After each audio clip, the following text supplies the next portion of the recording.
My cheating fiancé demanded, "I want my half of the wedding fund back." After contributing only 20%, I replied, "Fair enough." Then I transferred her half of the remaining $1,500 after all vendors were paid. She was left frantically screaming on the phone that I stole her money. I'm 29 male Logan. I haven't really slept in 3 days. My stomach feels like it's full of broken glass. Tuesday night, I found out my fiancée Alexis, 27, has been cheating on me for the better part of a year. And the person I thought I knew, the woman I was going to marry in 4 months, has been replaced by an entitled, screaming stranger who is currently accusing me of grand theft. The whole story is a mess.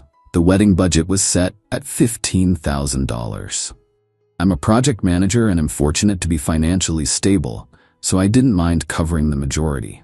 I put in $12,000. Alexis is a freelance graphic designer and wanted to contribute, so she put in $3,000. We were a team, or so I thought. To be smart about it and get some discounts, we opted to pay a few of the major vendors in full upfront. It saved us about 10% on their fees, which seemed like a good, practical decision at the time. I handled the contracts and payments from a joint savings account we'd set up for the wedding. The vendors we paid were the venue, a rustic barn-style place, $7,000 paid in full. The caterer, who worked with the venue, $4,000 paid in full. The photographer, a $1,500 retainer on his $2,000 fee. A wedding coordinator, who bundled smaller things like the DJ and some rentals, a $1,000 deposit on her $2,000 fee. Total paid out from the wedding account, $13,500. All contracts clearly stated these payments were non-refundable. Remaining in the account, $1,500. For the past few months, Alexis was distant. I chalked it up to the stress of wedding planning. The late nights she spent on deadline with a new client, the way she'd angle her phone away from me. I had that sick feeling in my gut, but I actively chose to ignore it. I loved her. I trusted her. Tuesday night, that trust shattered. She fell asleep on the couch, and a text lit up her phone. It was from Randy. The preview was enough to make me feel like I was going to be sick. Still wish I was the one putting a ring on it. My heart started hammering against my ribs. My hands were shaking. I shouldn't have, but I opened the phone. It was all there. A whole secret life. Months and months of it. Not a drunken mistake, but a calculated, ongoing affair. The hotel receipts in her email, the work trips that were actually weekends with him. I didn't explode. I couldn't. It was like my body went into shock. I walked to the bathroom and threw up. I just knelt on the cold tile for what felt like hours, trying to breathe. There was no anger yet, just this profound, crushing weight of betrayal. The woman I loved was a fiction I had written in my own head. Sometime around 3 a.m., a different feeling started to creep in. A cold, quiet clarity. She had made a series of calculated choices for her own benefit, with no regard for me. An emotional outburst would just give her drama to feed on. I decided to respond with the same level of calculation. I went to our home office, opened my laptop, and looked at the numbers, the contracts, the bank account, and I saw the path forward. The next morning, the confrontation was quiet. I didn't yell. I just put her phone on the kitchen island between us as she was making coffee. Her cheerful good morning died on her lips. Her face went pale. The usual excuses started to bubble up. "It's not what you think. We were just talking. You violated my privacy." I cut her off. "Alexis, it's over. I saw everything. The texts, the emails, the hotel bookings. I want you to pack your things. I want you out of my house." The fake tears of remorse lasted about 30 seconds before they turned into tears of fury. The switch was terrifying. "You can't do this. We have a wedding. We have a life together." "No," I said, my voice flat. "We don't. I'm canceling the wedding today." Her eyes, which had been full of fake tears, suddenly sharpened. They narrowed, and a look of pure transactional greed crossed her face. It was a look I'd never seen before, and it chilled me to the bone. "Fine," she hissed. "I don't care, but I want my money. We put $15,000 in that account. I want my half." The audacity was breathtaking. After what she'd done, her first thought was a cash grab, but I was prepared. "Fair enough," I replied, my voice steady. "You are entitled to your half." A smug, triumphant smirk spread across her face. "Good. I'll expect a transfer of $7,500 today." I just nodded. I'll transfer you your half of what's remaining right now. I walked to the office, her following right behind me, standing in the doorway with her arms crossed as if to make sure I didn't cheat her. I logged into the bank, initiated the transfer, and sent her $750. Her phone buzzed. She glanced down at it, her smirk faltering, then collapsing into disbelief, and then pure rage. $750, she screamed, her voice cracking. Are you kidding me? Where's my money? Where's my $3,000? I swiveled in my chair and calmly showed her the spreadsheet on my monitor. Our wedding fund had $15,000. $13,500 of that has already been paid to vendors in non-refundable amounts. The contracts which you reviewed are very clear. The remaining balance in the account is $1,500. You demanded half. Half of $15 is $750. You got exactly what you asked for. Fair is fair. The screaming that followed was unhinged. She accused me of planning this, of scamming her. She was on the phone with her mother, shrieking that I had stolen thousands of dollars from her. I just sat there, feeling nothing but the cold, hard relief of a choice made. She created this situation. I just provided the invoice. She's packing now, slamming drawers and making a scene. What happens next? I don't know.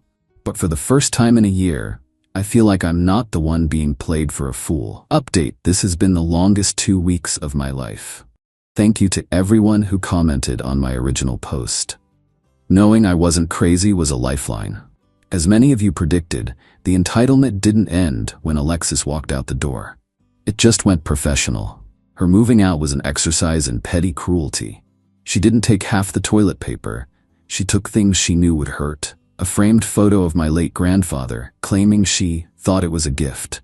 The ridiculous souvenir snow globe we bought on our first vacation together. Small, meaningless things to anyone else, but tiny, targeted cuts to me. The day after she left, her father, Vincent, called. I used to think he was a decent guy. I was wrong. There was no hello, just a gruff, "Logan, Alexis tells me you've stolen her savings." I took a breath and decided to meet aggression with calm. Vincent, good to hear from you. I haven't stolen anything. The money Alexis contributed was spent on its intended purpose. Non-refundable payments for the wedding.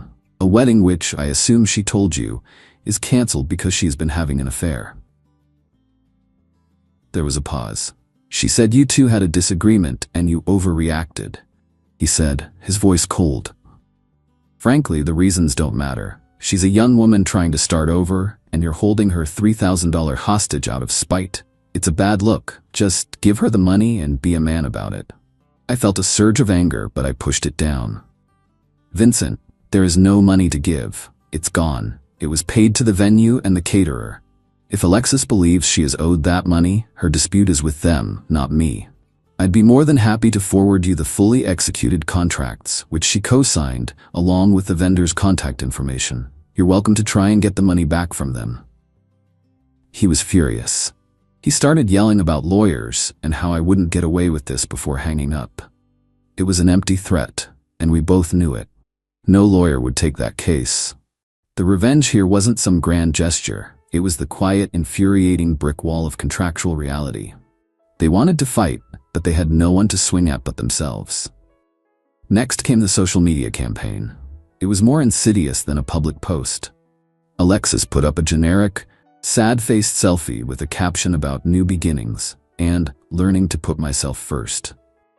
Theatrically tragic, but in the DMs and private friend groups, the story was that I was a financially abusive, controlling partner, and that our breakup was because I couldn't handle her becoming her own woman. The $3,000 story was her proof, how I'd stolen her nest egg to leave her with nothing. Some mutual friends bought it. I lost a few of them. It hurt, but it also showed me who my real friends were, the ones who actually called me and asked, "Dude, what is really going on?" To them, I explained the situation calmly and factually. I didn't show them the texts. I didn't need to. I just laid out the facts. A few days ago, I got an email from Alexis. The entitlement had morphed. It wasn't an invoice for emotional labor. It was more grounded and somehow more infuriating. She demanded I continue paying her car insurance and cell phone bill, which were on my family plans, for the next 6 months as a severance to give her time to get on her feet. She also demanded the 65-inch TV, which I mostly paid for, and the good kitchen knives, because she did all the cooking anyway. This time, I didn't even feel anger. It was just pathetic. I responded with a simple 2-line email. Alexis, your belongings have been placed in a storage unit, the first month of which I have paid for. Here is the address and the key code. Please remove your name and belongings from my insurance and phone plans by the end of the month. I did contact the photographer and the wedding coordinator. The photographer was a good guy. He said my $1,500 retainer was lost, but he'd give me a 50% discount on any future session, which was decent of him. The coordinator kept the $1,000 deposit, as per the contract. The bulk of the money, the $11,000 paid to the venue and caterer, is just gone. An expensive lesson. There was no magical way to convert it into a win. The only win was not letting them bully me into paying it twice. The justice wasn't in getting the money back, it was in forcing them to accept its loss as a consequence of her actions. Final update. It's been 6 months. The dust has settled, and my life is my own again. The healing process has been slow and non-linear, but I'm getting there. I wanted to post one last update to close the loop for everyone who followed along. The legal threat from Alexis's father never materialized, just as I suspected. However, about a month after my last update, I did receive a formal-looking letter from a lawyer Alexis had hired. It was a demand letter for the $250, her $3,000 minus the $750 I sent her, citing unjust enrichment and emotional distress. My stomach dropped for a second, but then I remembered I had a plan. I took the letter, my binder of contracts, the bank statements, and a printout of the email where she demanded her half to a lawyer for a 1-hour consultation. He looked everything over, a small smile playing on his lips. He said what I already knew. She didn't have a case. The contracts were ironclad. He drafted a response that was brutally efficient. It laid out the facts, attached copies of the key documents, and politely stated that any legal claim was not with me, but with the vendors who held the non-refundable payments. The final paragraph was my lawyer's own touch of genius. Should your client proceed with litigation against Mr. My Last Name, we will vigorously defend the matter and will subsequently seek to recover all associated legal fees, a cost that will likely exceed the amount in question. We never heard from her lawyer again. The cost of a lawsuit, which she would have lost, would have been more than the money she was after. It was a losing proposition, and her attempt at intimidation failed. The story of Randy, the affair partner, had a much more realistic and in some ways more chilling conclusion. I never sought him out. I didn't care to. But a few months ago, I ran into a mutual acquaintance who knows his circle. Randy wasn't married. He was a bachelor, a serial dater known for being charming and non-committal. There was no wife to discover his affair, no dramatic divorce. He just moved on. Alexis blew up her 5-year relationship, her home, her engagement, for a guy who likely forgot her name a month after she became single. She wasn't a tragic victim of a master manipulator. She was just another notch on his belt. And in a way, that felt like a more fitting and pathetic consequence for her than any external revenge I could have imagined. As for Alexis, her life seems to have stalled. From what I hear, she did move back in with her parents. Her freelance business took a hit. Turns out the "I'm a victim" narrative doesn't pay the bills, and many of her professional contacts were also our mutual friends who now know the full story. Her attempts to paint me as a villain backfired, leaving her isolated. Her parents are apparently still furious, but their anger has nowhere to go. They can't attack me, and they're stuck with the consequences of their daughter's choices living under their roof. And me? The first few months were rough. There was a lot of anger and sadness. I sold the TV and the couch and redecorated the living room. It felt good to erase the last of her from the space. I used the discount from the photographer to get some professional portraits taken with my dog, which sounds silly, but it felt like a way of reclaiming my own life and identity. I've started dating again, very casually. It's strange, but the experience, as awful as it was, taught me to be fiercely protective of my peace. I learned that true justice isn't always about a dramatic public victory. Sometimes it's about holding your ground with quiet, unshakable facts. It's about letting the other person's entitlement and rage break against the wall of your own integrity. She wanted half. She got half of what was left after the wreckage she caused. I was left with the other half and the freedom to build something new with it. I'll take that deal any day.